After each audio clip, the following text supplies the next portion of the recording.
Everyone, welcome to my channel. और आज हम एक नया टॉपिक लेकर आए हैं जिसका नाम है माइक्रो प्रोग्राम्ड कंट्रोल यूनिट।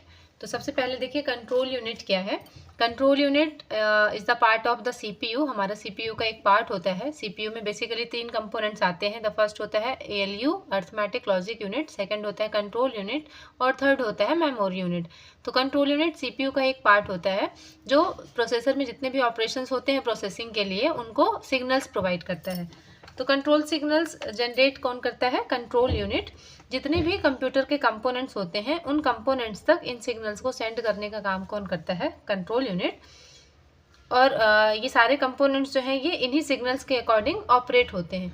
तो that means control unit is the part of the CPU which direct the operation of the processor. अब देखिए दो टाइप्स के कंट्रोल यूनिट यूज होते हैं। फर्स्ट होता है हार्ड वायर्ड कंट्रोल यूनिट और सेकंड होता है माइक्रो प्रोग्राम्ड कंट्रोल यूनिट। तो हार्ड वायर्ड जैसे कि इसका नाम से ही क्लियर है कि इस कंट्रोल यूनिट में हार्डवेयर डिवाइसेस का यूज होता है। कंट्रोल सिग्नल जनरेट करने के लिए इस कंट्रोल यूनिट में हार्डवेयर डिवाइसेस का यूज होता है। जैसे कि हार्डवेयर डिवाइसेस में क्या आते हैं? हमारे गेट्स हो गए, फ्लिप फ्लॉप्स हो गए, डिकोडर्स हो गए, ये जितने भी अदर डिजिटल सर्किट्स हैं उन सर्किट्स का यूज इस कंट्रोल यूनिट में किया जाता है। तो in this control unit, control logic is implemented with logical circuits such as gates, flip-flop, decoders and other digital circuits. Okay और इसका डिसएडवांटेज होता है। डिसएडवांटेज ये होता है कि अगर हमको इस सिग्नल्स इस सर्किट में कुछ मॉडिफाई करना है या कुछ अपडेशन करना होता है तो वो टफ हो जाता है।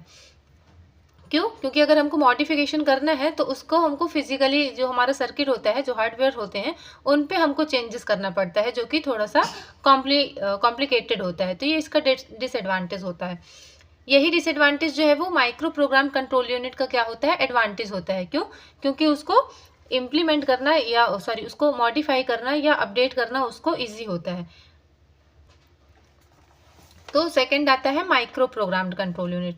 माइक्रो प्रोग्राम कंट्रोल यूनिट में क्या होता है? In this control unit control logic is implemented with micro programs. उसमें कैसे कंट्रोल लॉजिक इम्प्लीमेंट होते हैं? हार्डवेयर सर्किट्स का यूज करके। और इसमें कैसे इम्प्लीमेंट होते हैं? माइक्रो प्रोग्राम्स का यूज करके। माइक्रो प्रोग्राम्स का मतलब है कि इसमें जो कंट्रोल सिग्नल्स होते हैं वो मेमोरी में स्टोर होते हैं और रिक्वायरमेंट्स के अकॉर्डिंग जो भी सिग्नल चाहिए है उस पर्टिकुलर इंस्ट्रक्शन को या पर्टिकुलर माइक्रो ऑपरेशन को परफॉर्म करने के लिए वो सिग्नल्स जो है वो मेमोरी से फेच कर लिए जाते हैं, है ना। तो यही यहाँ पे लिखा हुआ है, all possible control words are stored in a memory and based on the requirements specific control word is fetched and sent to the different devices. तो देखिए यहाँ पे इसका एडवांटेज यही है, updating the control logic is easy. इसको update करना easy होता है क्योंकि इसमें माइक्रो प्रोग्राम्स का यूज़ किया जाता है। और इसका डिसएडवांटेज ये होता है slower then hardwired control unit. ये उसके कंपैरिजन में थोड़ा सा स्लो होता है। अब मैं एक छोटे से एग्जांपल से माइक्रो प्रोग्राम्ड और हार्ड वायर्ड को डिफाइन कर रही हूँ, ध्यान से सुनिएगा। देखिए जैसे कि एग्जांपल है कि अगर आपसे 2 + 3 पूछा जाए तो आप तुरंत आंसर्स करेंगे। क्या होता है 2 + 3 5। अगर 3 + 4 पूछा जाए तो आप तुरंत रिप्लाई क्या करेंगे कि 7। क्यों? क्योंकि वो आपकी मेमोरी में स्टोर है ऑलरेडी, है ना। बट अगर यही एक छोटे से बच्चे से जिसने अभी अभी नया एडिशन करना सीखा हो उससे अगर आप पूछेंगे कि 2 + 3 कितना होता है तो वो क्या करेगा? वो फिंगर्स को यूज़ करके आपको आंसर्स बताएगा, है ना। कि पहले काउंट करेगा 1 2 फिर 1 2 3 और फिर टोटल काउंट करेगा तो 1 2 3 4 5। तो ये जो फिंगर्स का यूज़ कर रहा है ये क्या है? हार्डवेयर डिवाइसेस जो कि हार्ड वायर्ड कंट्रोल यूनिट में यूज़ हो रहा है ना। वहाँ पर इन सर्किट्स का यूज़ करके वो कंट्रोल सिग्नल्स को आंसर कर रहा है। जबकि माइक्रो प्रोग्राम्ड में क्या होता है कि ये कंट्रोल लॉजिक जो है, कंट्रोल सिग्नल्स जो है वो ऑलरेडी मेमोरी में स्टोर होते हैं और रिक्वायरमेंट्स के अकॉर्डिंग वो वहाँ से मेमोरी से फेच कर लिए जाते हैं, है ना। तो हार्ड वायर्ड और माइक्रो प्रोग्राम्ड मतलब हार्ड वायर्ड में कंट्रोल सिग्नल हार्डवेयर डिवाइसेस का यूज़ करके यूज़ होते हैं और माइक्रो प्रोग्राम्ड में वो कंट्रोल लॉजिक जो है वो मेमोरी में स्टोर होते हैं। ठीक है, ओके अब हम इस एग्जाम्पल के थ्रू थोड़ा सा समझेंगे कि किस तरीके से माइक्रो ऑपरेशन परफॉर्म होते हैं। तो देखिए हमने प्रीवियस लेक्चर में भी ऑलरेडी डिस्कस किया था कि एक इंस्ट्रक्शन को परफॉर्म करने के लिए हमें सीक्वेंस ऑफ माइक्रो ऑपरेशंस की नीड होती है। है ना। एक इंस्ट्रक्शन को परफॉर्म करने के लिए हमें सीक्वेंस ऑफ माइक्रो ऑपरेशन की नीड होती है, और एक माइक्रो ऑपरेशन को परफॉर्म करने के लिए एक कंट्रोल वर्ड यूज़ होता है, दूसरा माइक्रो ऑपरेशन परफॉर्म करने के लिए दूसरा कंट्रोल वर्ड यूज़ होता है। तो ये एग्जांपल है, देखिए ये कंट्रोल मेमोरी है, और हम अज्यूम कर रहे हैं कि ये जो हमारा CPU है ये 8 अलग अलग इंस्ट्रक्शंस को सपोर्ट करता है, और हर एक इंस्ट्रक्शन को परफॉर्म करने के लिए यहाँ पर 4 माइक्रो ऑपरेशंस की नीड है।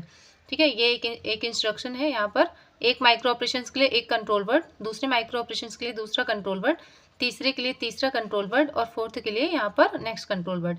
दैट मीन्स एक इंस्ट्रक्शन परफॉर्म के लिए यहाँ पर 4 माइक्रो ऑपरेशंस की नीड है, और हर माइक्रो ऑपरेशंस के लिए यहाँ पर एक कंट्रोल वर्ड चाहिए। अब ये इंस्ट्रक्शन कैसे एग्जीक्यूट होते हैं? यहाँ पर एक्सटर्नल फैक्टर जो होता है वो क्या करेगा, सबसे पहले एक इनपुट देगा, मतलब वो बताएगा कि हमें कौन सा इंस्ट्रक्शन जो है वो एग्जीक्यूट करना है। उस एक्सटर्नल फैक्टर की मदद से, मान लीजिए एक्सटर्नल फैक्टर ने बोला कि पहले हमें I1 इंस्ट्रक्शंस को एग्जीक्यूट करना है। ठीक है, तो कंट्रोल मेमोरी में क्या होगा, I1 इंस्ट्रक्शंस के अंदर जाएंगे और देखेंगे कि यहाँ पर कितने माइक्रो ऑपरेशंस है, 4 माइक्रो ऑपरेशंस है। तो वो 1 बाय 1 पहले इस कंट्रोल वर्ड को जनरेट करेगा, उसके बाद इस कंट्रोल वर्ड को जनरेट करेगा, इसके बाद नेक्स्ट कंट्रोल वर्ड को जनरेट करेगा, और उसके बाद ये फोर्थ कंट्रोल वर्ड को जनरेट करेगा। तो ये सीक्वेंस वाइज क्या करेगा, कंट्रोल वर्ड को जनरेट करेगा, और जैसे ही ये चारों कंट्रोल वर्ड जनरेट हो जाएंगे, माइक्रो ऑपरेशन परफॉर्म हो जाएगा, तो क्या करेगा, कंट्रोल मेमोरी जो है वो वेट करेगा कि हमें नेक्स्ट इंस्ट्रक्शंस फिर से एक्सटर्नल फैक्टर की मदद से हमें नेक्स्ट इंस्ट्रक्शन पता चले कि कौन सा इंस्ट्रक्शन को एग्जीक्यूट करना है, और उसके अकॉर्डिंग वो फिर से उन माइक्रो ऑपरेशंस या उन कंट्रोल वर्ड को क्या करेगा, सिग्नल्स को जनरेट करेगा। तो यहाँ पर देखिए एक एग्जाम्पल मैं बता रही हूँ, उस एग्जाम्पल से हम इसे मैप करेंगे।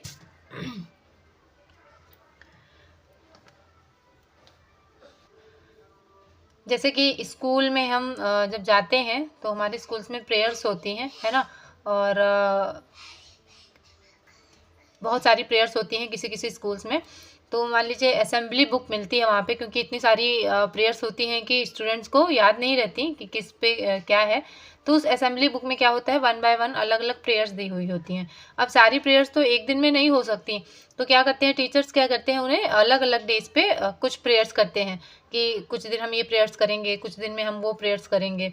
तो क्या होता है कि स्टूडेंट्स को सारी प्रेयर्स लर्न नहीं है, तो टीचर क्या बोलेंगे कि हमें पहले प्रेयर 1 ये करनी है, तो आप पेज नंबर इसको ओपन करिए, है ना। स्टूडेंट्स क्या करेंगे, उस पेज नंबर पे जाएंगे, उस प्रेयर को ओपन करेंगे, और उस प्रेयर को क्या करेंगे, लाइन बाय लाइन कंप्लीट करेंगे। फर्स्ट लाइन के बाद second line, third line, fourth line, ठीक है, सारी प्रेयर्स को वो लाइन बाय लाइन कंप्लीट करेंगे। और जैसे ही वो एक प्रेयर कंप्लीट हो जाएगी तो स्टूडेंट्स क्या करेंगे, वेट करेंगे। क्यों? क्योंकि उनको नहीं पता कि इस प्रेयर के बाद उन्हें नेक्स्ट प्रेयर कौन सी करनी है, तो वो वेट करेंगे कि टीचर्स हमें फिर से कुछ इंस्ट्रक्शंस दें, बताएं कि अब हमें कौन सी प्रेयर करनी है। उसके बाद टीचर उन्हें फिर से इंस्ट्रक्शन देंगे कि अब हमें नेक्स्ट प्रेयर कौन सी करनी है, ये करनी है। वो फिर क्या करेंगे, उस सेकेंड प्रेयर को लाइन बाय लाइन कंप्लीट करेंगे। तो ये टीचर क्या है, यहाँ पर टीचर है एक्सटर्नल फैक्टर, जो कि बता रहे हैं कि हमें कौन सी प्रेयर गानी है। इसी तरीके से यहाँ पर होता है एक्सटर्नल फैक्टर, वो बताते हैं कि हमें कौन सा इंस्ट्रक्शन को एग्जीक्यूट करना है, और जो इंस्ट्रक्शंस हमें बताते हैं उस इंस्ट्रक्शंस को क्या करते हैं, हम लाइन बाय लाइन जो है कंप्लीट करते हैं। तो इस तरीके से होता है, इंस्ट्रक्शंस मिलने के बाद माइक्रो ऑपरेशन परफॉर्म करेंगे सीक्वेंस में, लाइन बाय लाइन, ठीक है। और देन उसके बाद नेक्स्ट इंस्ट्रक्शन का वेट करेंगे कि एक्सटर्नल फैक्टर हमें कौन सा इंस्ट्रक्शन बता रहा है, उसके बाद उसे हम कंप्लीट करेंगे। तो इस तरीके से इंस्ट्रक्शंस जो है वो एग्जीक्यूट किए जाते हैं। अब यहाँ पर कुछ टर्म्स हैं, कुछ छोटे छोटे वर्ड्स हैं इससे रिलेटेड। तो देखिए कंट्रोल मेमोरी क्या है। कंट्रोल मेमोरी जो है जिसमें सारी कंट्रोल इन्फॉर्मेशन स्टोर होती है ना। बेसिकली ये रोम होता है एक प्रकार का। इसके बाद कंट्रोल वर्ड, जिसमें बहुत सारे सिग्नल्स होते हैं, अलग अलग सिग्नल्स होते हैं जो कि यूज़ होते हैं माइक्रो ऑपरेशन परफॉर्म करने के लिए। इसके बाद control variable, the control function that specifies the micro operations. Micro program, collection of micro instructions is called micro program. Micro instruction, it is a low level instruction used in the control unit of a computer CPU to manage the execution of machine level instructions. तो यहाँ पर ये कुछ terms है जो कि use हुआ है माइक्रो प्रोग्राम कंट्रोल यूनिट में। तो आई होप आपको ये माइक्रो प्रोग्राम कंट्रोल यूनिट समझ में आया होगा। इसके बाद हम नेक्स्ट टॉपिक लेकर आएंगे एड्रेस सीक्वेंसिंग या कंट्रोल वर्ड सीक्वेंसिंग। तो अगर ये वीडियो आपको अच्छा लगा है तो वीडियो को लाइक कीजिए, हमारे चैनल को सब्सक्राइब कीजिए और हमें ऐसे ही सपोर्ट करते रहिए। Thank you.